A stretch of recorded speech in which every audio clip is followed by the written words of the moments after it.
नमस्कार दोस्तों। फ्रेंड्स, आज का ये जो अपडेट है इसमें हम लोग एमपी ग्रुप 5 स्टाफ नर्स की पोस्ट के लिए इम्पोर्टेंट क्वेश्चंस डिस्कस करने वाले हैं। दोस्तों, ये 5वें नंबर का पार्ट रहने वाला है। इससे पहले 4 अलग अलग पार्ट ऑलरेडी आ चुके हैं। आपको इसी वीडियो के नीचे जाना है, डिस्क्रिप्शन बॉक्स में सभी चारों पार्ट्स की लिंक आपको मिल जाएगी। एक एक करके सभी पार्ट्स आप लोग देख लेना, उनमें भी काफ़ी इंपॉर्टेंट सवाल मैंने कवर किए हैं। तो दोस्तों, बिल्कुल भी टाइम वेस्ट नहीं करते हैं, आज के सवालों की ओर बढ़ जाते हैं। तो दोस्तों, पहला सवाल आप लोगों से पूछा जा रहा, bronchiolitis is commonly seen in which age group. तो बताना है ब्रोंकियोलाइटिस जो है ये कॉमनली देखी जाती है कौन से एज ग्रुप के लिए। तो आपको ऑप्शन दिए गए 65 से 68 साल, 6 से 12 साल, 6 साल से कम और 12 साल तक, और 2 साल से 3 साल तक। तो दोस्तों देखिए, इसका जो राइट आंसर है option C, less than 6 to 12 year यहाँ पे रहेगा। कॉमनली इसी एज ग्रुप में ब्रोंकियोलाइटिस यहाँ पे देखने को मिल जाती है। तो इस चीज़ को आप लोग याद रखें। बढ़ जाते हैं नेक्स्ट सवाल की ओर। तो दोस्तों, अगले सवाल में पूछा जा रहा है, cancer of epithelial tissue is called. तो एपिलीथियल टिश्यू का जो कैंसर है इसको क्या बोलते हैं। तो ऑप्शन दिए गए हॉगिन डिसीज़, कार्सिनोमा, सैरकोमा, ल्यूकेमिया। तो दोस्तों देखिए, एपिलीथियल टिश्यूज़ का जो कैंसर है इसको दोस्तों कार्सिनोमा बोलते हैं। ऑप्शन बी राइट आंसर ये रहने वाला है। अब बढ़ जाते हैं अगले सवाल की ओर। अगले सवाल में दोस्तों आप लोगों से पूछा जा रहा, antigen is a substance which. तो एंटीजन जो कि एक सब्सटेंस है, ये क्या है। It is used as antidote, lowers body temperature, destroys harmful substances, triggers the immune system. तो दोस्तों देखिए, एंटीजन जो है दोस्तों ये क्या करता है, इम्यून सिस्टम को ट्रिगर कर देता है। तो ऑप्शन डी इसका ये राइट आंसर रहेगा। इस चीज़ को आप लोग याद रखें। बढ़ जाते हैं अगले सवाल की ओर। अगला सवाल है, इसमें आप लोगों से पूछा जा रहा है, BMI greater than 30 is considered as. तो BMI अगर 30 से ज़्यादा है तो इसको क्या कंसीडर करेंगे। ऑप्शन दिए गए स्टाउट, ओवरवेट, बुलिमिया, ओबेस। तो दोस्तों देखिए, 30 से ज़्यादा BMI है तो इसको ओबेसिटी की कैटेगरी में इसको यहाँ पे रखते हैं। ऑप्शन डी इसका राइट आंसर रहेगा। ओबेस को हम लोग मोटापे से भी इसको रिलेट यहाँ पे करते हैं। तो इस चीज़ को आप लोग याद रखें। बढ़ जाते हैं अगले सवाल की ओर। अगला सवाल है, इसमें आप लोगों से पूछा जा रहा, in adult the skeleton comprises around. तो आपको बताना है कि जो एडल्ट है उसका जो स्केलेटन है तो ये कितना टोटल बॉडी वेट के बराबर रहता है। तो ऑप्शन दिए गए 10 से 20% ऑफ टोटल बॉडी वेट, 40 से 50 ऑफ टोटल बॉडी वेट, 30 से 40% ऑफ टोटल बॉडी वेट, और 60 से 70% ऑफ टोटल बॉडी वेट। तो दोस्तों देखिए, इसका जो राइट आंसर है 30 से 40% ऑफ टोटल बॉडी वेट। और ये जो है एक एडल्ट इंसान के लिए, एडल्ट पर्सन के लिए ये स्केलेटन का यहाँ पे ये इतना भाग रहता है, 30 से 40%, जो कि पूरी टोटल बॉडी का वेट के अंतर्गत यहाँ पे रहने वाला है। इसके बाद दोस्तों अगला सवाल है, इसमें आप लोगों से पूछा जा रहा, ELISA test is use to detect. तो एलिसा बोलते हैं काफ़ी लोग इसको, यहाँ पे एलाइसा टेस्ट भी इसको यहाँ पे काफ़ी लोग इसको यहाँ पे बोलते हैं। तो इस टेस्ट को किस चीज़ के लिए इस्तेमाल किया जाता है। तो देखिए, cholera infection, HIV infection, malaria infection, lungs infection. तो दोस्तों देखिए, एलिसा या फिर हम लोग कहें एलाइसा जो टेस्ट है HIV इन्फेक्शन को डिटेक्ट करने के लिए ये यूज़ होता है। और ऑप्शन भी इसका राइट आंसर रहेगा। बढ़ जाते हैं अगले सवाल की ओर।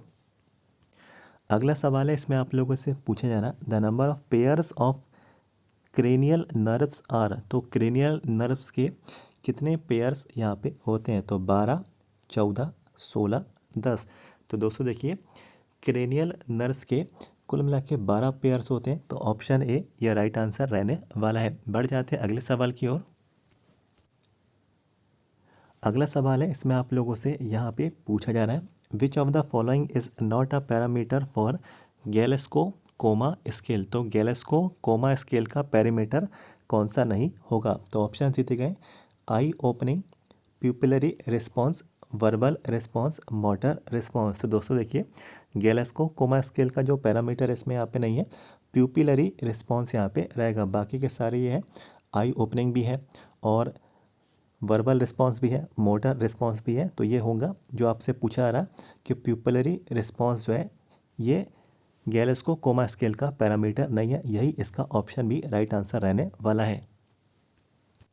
अगला सवाल है, इसमें आप लोगों से पूछ लिया गया infection of middle ear is called. तो यहाँ पे मिडल ईयर का इन्फेक्शन को क्या बोलते हैं? तो ऑप्शन है ओटिटिस मीडिया, ऑप्शन बी है लेब्रिंथिटिस, ऑप्शन सी है साइनसिटिस और ऑप्शन डी है मेस्टोइडिटिस। तो दोस्तों देखिए, मिडल ईयर का जो इन्फेक्शन है इसको दोस्तों ओटिस्टिटिस यहाँ पे बोला जाता है और ऑप्शन ए इसका सही विकल्प ये रहेगा, ओटिट्स मीडिया। तो ये आप लोगों को याद रखना है। बढ़ जाते हैं अगले सवाल की ओर। अगला जो सवाल है इसमें आप लोगों से पूछ लिया गया urea is a waste product of which of the following metabolism. तो यूरिया जो कि एक वेस्ट प्रोडक्ट है, ये कौन से मेटाबॉलिज्म के अंतर्गत यहाँ पे रहेगा? तो ऑप्शन दिए गए न्यूक्लिक एसिड, ऑप्शन बी है अमीनो एसिड, ऑप्शन सी है मसल टिश्यू और ऑप्शन डी है कार्बोहाइड्रेट। तो दोस्तों देखिए, इसका जो राइट आंसर है अमीनो एसिड यहाँ पे रहेगा, ऑप्शन बी राइट आंसर रहने वाला है। बढ़ जाते हैं नेक्स्ट क्वेश्चन की ओर। दोस्तों अगला जो सवाल है ये थोड़ा कॉमन है, आप लोग को इसका आंसर आता ही होगा। जल्दी से कमेंट बॉक्स में ज़रूर टाइप करना यदि आपको आता है।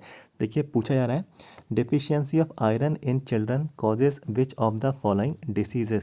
तो आयरन की कमी से चिल्ड्रन बच्चों में किस तरीके की डिसीज़ यहाँ पे देखी जाती हैं? तो देखिए ऑप्शन है गोइटर, ऑप्शन बी है रिकेट्स, ऑप्शन सी है बेरी, ऑप्शन डी है एनीमिया। तो दोस्तों देखिए, आयरन की जब कमी होती है तो पेशेंट जो है एनीमिक हो जाता है। ऑप्शन डी इसका राइट आंसर ये रहने वाला है, एनीमिया इसका सही विकल्प रहेगा। बढ़ जाते हैं अपने अगले सवाल की ओर। इसमें आप लोगों से पूछा रहा the largest part of the brain is. तो लार्जेस्ट पार्ट ब्रेन का क्या है? ऑप्शन दिए गए हैं सेरिबेलम, हाइपोथैलेमस, सेरिब्रम, मेडुला। तो दोस्तों देखिए, जो लार्जेस्ट पार्ट है ब्रेन का वो सेरिब्रम कहलाता है, ऑप्शन सी राइट आंसर ये रहेगा। बढ़ जाते हैं अपने नेक्स्ट क्वेश्चन की ओर। अगला जो सवाल है इसमें आप लोगों से पूछ लिया गया what is the total lung capacity of an adult mail. तो एडल्ट मेल के लिए टोटल लंग्स कैपेसिटी यहाँ पे क्या रहती है? देखिए 6 लीटर रहती है, क्या 4 लीटर रहती है, क्या 3 लीटर रहती है, क्या 2 लीटर रहती है? तो दोस्तों जो लंग्स कैपेसिटी है एडल्ट मेल के लिए ये दोस्तों 6 लीटर होती है, ऑप्शन ए राइट आंसर रहने वाला है। अगले क्वेश्चन की ओर बढ़ते हैं। तो अगला सवाल है इसमें आप लोगों से पूछा रहा deficiency of thyroxine in adult leads to condition called. तो थायरॉक्सिन की कमी से एडल्ट में कौन सी कंडीशन देखने को मिलती है? ऑप्शन है ग्रेव्स डिसीज़, ऑप्शन बी है टेटनी, ऑप्शन सी है क्रेटिनिज्म, ऑप्शन डी है माइक्सोडेमा। तो दोस्तों देखिए, इसका जो राइट आंसर है ऑप्शन डी माइक्सोडेमा यहाँ पे रहेगा। डेफिशिएंसी जो है थायरॉक्सिन की, ये जो है किस कंडीशन को लीड करती है? मिक्सोडेमा। तो ऑप्शन डी इसका राइट आंसर ये रहने वाला है। बढ़ जाते हैं अगले सवाल की ओर। तो दोस्तों अगला सवाल है इसमें आप लोगों से पूछ लिया गया removal of an entire lung is called. तो लंग्स को एंटायर मीन्स पूरी तरीके से लंग्स को रिमूव कर देना, इस चीज़ को क्या बोला जाता है? तो ऑप्शन से देखिए लेबेक्टोमी, ऑप्शन बी है न्यूमेनोक्टोमी, ऑप्शन सी है सेगमेंटल रिसेक्शन, ऑप्शन डी है वेज रिसेक्शन। तो दोस्तों देखिए, लंग्स को जब एंटायर लंग्स को रिमूव कर दिया जाता है तो इस टर्म को न्यूमेनोक्टोमी इसको यहाँ पे बोलते हैं, ऑप्शन बी राइट आंसर ये रहने वाला है। इंपॉर्टेंट टर्म है, आप सब लोग उसको याद रखें। अब बढ़ते हैं अगले सवाल की ओर। दोस्तों अगला सवाल है पूछ लिया गया है पोटेशियम इनटेक रेस्ट्रिक्टेड इन। तो पोटेशियम जो दिया जाता है ये किस चीज़ में रेस्ट्रिक्टेड रहता है, मीन्स प्रतिबंधित रहता है? तो ऑप्शन से देखिए लंग्स फेलियर में, कार्डियक फेलियर में, लिवर फेलियर में, रेनल फेलियर में। तो दोस्तों देखिए, रेनल फेलियर में ये रेस्ट्रिक्टेड रहता है, प्रतिबंधित रहता है, ऑप्शन डी राइट आंसर ये रहेगा। इस चीज़ को आप लोग याद रखना। बढ़ते हैं अगले सवाल की ओर। दोस्तों अगला जो सवाल है ये फुल फॉर्म है, फुल फॉर्म आपको बताना है। जैसे कि देखिए पूछ लिया गया BUN used for kidney function test stands for. तो जो BUN जो है इस्तेमाल होता है किडनी फंक्शन टेस्ट में, इसका मतलब क्या है, इसका फुल फॉर्म क्या है? तो ऑप्शन है blood urine acid nitrogen, blood urea nitrogen, blood urine nitrogen और ब्लड यूरिया नाइट्रोजन। तो दोस्तों बर्न का जो फुल फॉर्म है blood urea nitrogen, option D right answer ये रहेगा। इस फुल फॉर्म को आप लोग याद रखें। अब बढ़ते हैं अगले सवाल की ओर। तो दोस्तों अगला सवाल है, पूछ लिया गया द नॉर्मल कोलेस्ट्रॉल लेवल इस। तो नॉर्मल कोलेस्ट्रॉल लेवल क्या रहता है? 150 से 200 mg पर DL, 200 से 250 mg पर DL, 250 से 300 mg पर DL, 100 से 150 mg पर DL। तो दोस्तों इसका जो राइट आंसर है 150 से 200 mg पर DL है, ये नॉर्मल कोलेस्ट्रॉल लेवल रहता है। इस चीज़ को आप लोग याद रखना। बढ़ते हैं अगले सवाल की ओर हम। तो दोस्तों अगला सवाल है, इसमें आप लोगों से पूछ लिया गया cretinism is due to the deficiency of. तो क्रेटिनिज्म जो है ये किसकी कमी से होता है? क्या थायरोक्सिन, क्या एस्ट्रोजन, क्या एपिनेफ्रिन, क्या रेनिन। तो दोस्तों क्रेटिनिन जो है ये थायरोक्सिन की कमी से रहता है। ऑप्शन है इसका राइट आंसर ये रहेगा। नेक्स्ट क्वेश्चन की ओर बढ़ते हैं। अगला जो सवाल है, पूछ लिया गया fasting blood sugar is done to detect. तो जब फास्टिंग ब्लड शुगर को मतलब करते हैं, फास्टिंग ब्लड शुगर के लिए जाते हैं तो किस चीज़ को डिटेक्ट हम लोग करते हैं? तो क्या देखिए amount of insulin in blood, क्या amount of glucose in blood, course of diabetes, treatment of diabetes. तो दोस्तों देखिए जब फास्टिंग ब्लड शुगर जब ये कराई जाती है तो दोस्तों ये किस चीज़ के लिए कराई जाती है? Amount of glucose in blood. तो ऑप्शन बी इसका ये राइट आंसर रहने वाला है। बढ़ते हैं अपने अगले सवाल की ओर। दोस्तों अगला सवाल काफ़ी ज़्यादा कॉमन है, आप लोगों को इसका आंसर आता ही होगा। जल्दी से कमेंट बॉक्स में टाइप करें answer. Complex spot is seen in. तो कॉप्लेक्स स्पॉट जो है ये देखे जाते हैं क्या चिकन पॉक्स में, क्या मीजल्स में, क्या मम्स में, क्या वेरियोला में। तो दोस्तों देखिए ऑप्शन बी इसका राइट आंसर रहेगा, मीजल्स। अब बढ़ते हैं अगले सवाल की ओर।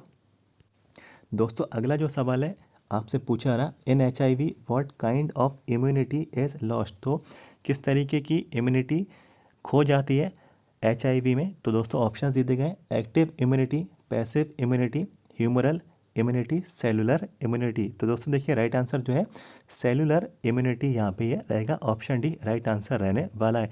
तो दोस्तों ये कुछ क्वेश्चंस मैंने स्टाफ नर्स के आपके साथ यहाँ पे डिस्कस किए, और आप सभी लोग भी ज़्यादा से ज़्यादा आप सभी लोग नर्सिंग के क्वेश्चन डेली बेसिस पे आप लोग जो है प्रैक्टिस करें, उनको रीड करें, उनको समझें। और दोस्तों बताना चाहता हूँ ये पार्ट नंबर 5 था, इससे पहले 4 अलग अलग पार्ट ऑलरेडी आ चुके हैं। इसी वीडियो के नीचे जाएं, डिस्क्रिप्शन बॉक्स में सभी चारों पार्ट्स की लिंक आपको मिल जाएगी। सारे पार्ट्स आप लोग जो है एक एक करके देख लें, एक एक करके उनको वॉच कर लें। और जितने भी कैंडिडेट्स को MP में ग्रुप 5 का जो लास्ट ईयर एग्ज़ाम हुआ था स्टाफ नर्स की पोस्ट के लिए, तो आप सभी को बताना चाहता हूँ मेरे पास प्रीवियस पेपर्स अवेलेबल है। ये PDF फाइल यहाँ पर रहेगी। इसका जो अमाउंट है 150 रुपीज़ रहने वाला है। जैसे ही आप लोग 150 रुपीज़ का पेमेंट आप लोग कर देंगे, PDF फाइल आपको व्हाट्सएप पे ही मिल जाएगी। और प्रीवियस पेपर्स उनमें रहेंगे, क्वेश्चंस का लेवल क्या था, कौन कौन से टॉपिक से प्रश्न पूछे गए थे, सारी जानकारी आप लोग प्रीवियस पेपर्स में चेक कर सकते हैं। चैनल का व्हाट्सएप नंबर मैं आपको दे देता हूँ, मैसेज आप लोग कर दें 7415543659। चैनल के व्हाट्सएप नंबर पे आप लोग हमें व्हाट्सएप पे मैसेज कर दें, सारी डिटेल्स आप लोगों को इसमें प्रोवाइड करा दी जाएगी। ये अपडेट कैसा लगा जरूर बताएं। सबसे पहले वीडियो को लाइक कर दें, और हो सके तो आप सभी लोग इस वीडियो को शेयर जरूर करें। सभी फ्रेंड्स लोगों को ये वीडियो को बिल्कुल आप लोग शेयर कर दें। आपके जितने भी व्हाट्सएप पे आपके कॉन्टैक्ट्स हैं, आपके जितने भी फ्रेंड्स हैं, सभी में ये जानकारी शेयर करें। चैनल को भी सब्सक्राइब कर लें, कोई भी अपडेट छूटना नहीं चाहिए। वीडियो के नीचे जाएं, सब्सक्राइब के रेड बटन को आप पे क्लिक करें। MP ग्रुप 5 हर अपडेट इसी तरीके से आगे भी पाते रहें। मिलते हैं आपसे अगले वीडियो में। Thank you so much.